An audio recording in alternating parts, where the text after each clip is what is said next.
Welcome to Coach's Weekly. I'm CJ Sellner here with head cross country coach Dave Risch. Coach, the opening meet for you guys, it's a busy one. It's a shorter race for the men and women, but there were some good times. It was good race conditions, and some people very much so came out on top. Yeah, we had some good performances, especially by our younger freshmen, our newcomers.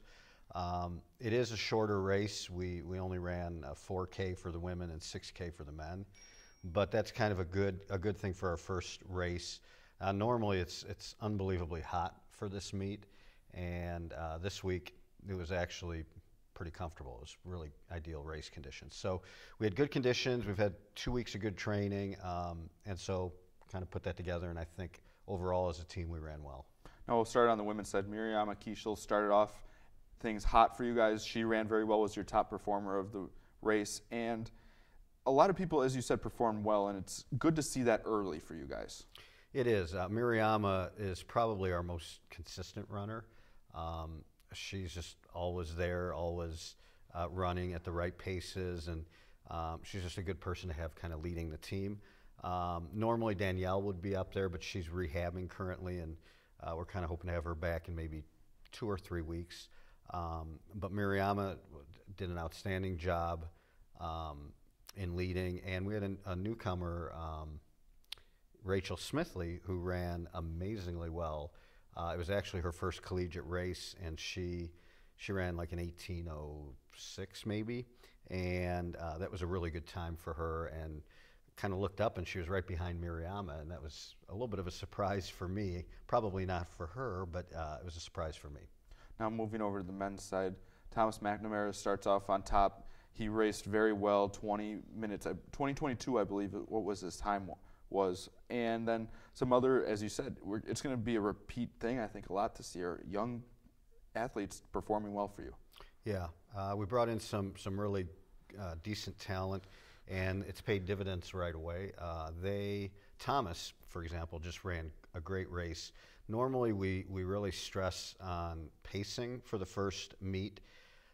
It's a little different. It's a 6K, and most athletes are used to running 5K in high school.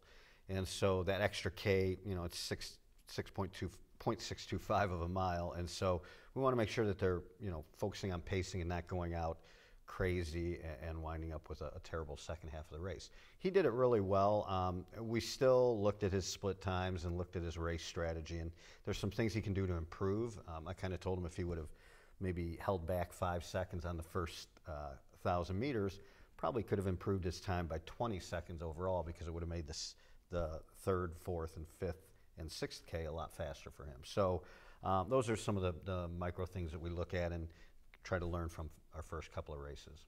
Now talk about this week. You guys had a shorter race this week. How do you kind of get things going now before you head up to Concordia, Wisconsin this week? Well, this week we're kind of in our third week of the first cycle of the season, and so a lot of it is just incrementally adding a little bit to the workouts, and then we're going to kind of switch things up a lot next week, kind of change the stimulus a little bit, and I think they're going to respond to that well. It's also an off week next week, so it's a good week to kind of change things up for them. But we had a really good practice this morning, kind of built off of a good practice from 2 weeks ago, and they just ran interval workout this morning really well, and I was proud of their efforts, and we want to carry that into the 8K and 6K race this Saturday.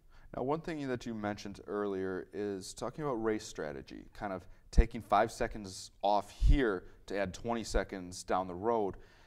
With so many young athletes, how do you kind of teach them and kind of groom them to understand that it's these longer races, you have to have that kind of different strategy? Yeah, it's a matter of having them to see the vision that we have as coaches.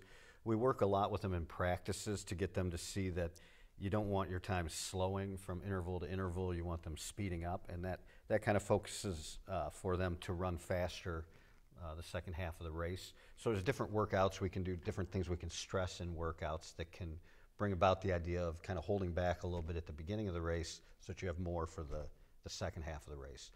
The other thing is just you learn from experience. I'm a huge fan of saying, look at what happened, and I think you can tell a student 100 times, a student athlete 100 times, but if they can see it or experience it one time, sometimes that's enough.